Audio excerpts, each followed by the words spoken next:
Un grup d'uns 50 antics alumnes de l'Escola de Vilafant s'han reunit en un sopar al restaurant Trànsit de Figueres.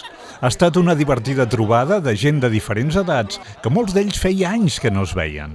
Bueno, doncs aquí estan celebrant que havien anat a l'escola junts, a Vilafant, i han ajuntat des de l'any 1960 fins gairebé el 80.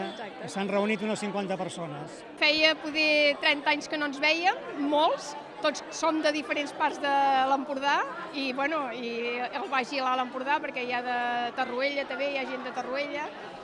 I ens ha fet molta il·lusió. Que consti que això és el jovent que ho promou, nosaltres hem acompanyat i estem molt emocionats tots.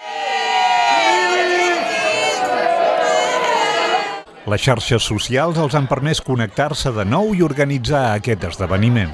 El jovent, la Dolors, la Julieta, gent de Vilafant que, poc o molt s'han anat veient i el gossanillo aquell d'aquests grans, no? I les xarxes socials que també ajuden una mica a ajuntar tota la gent.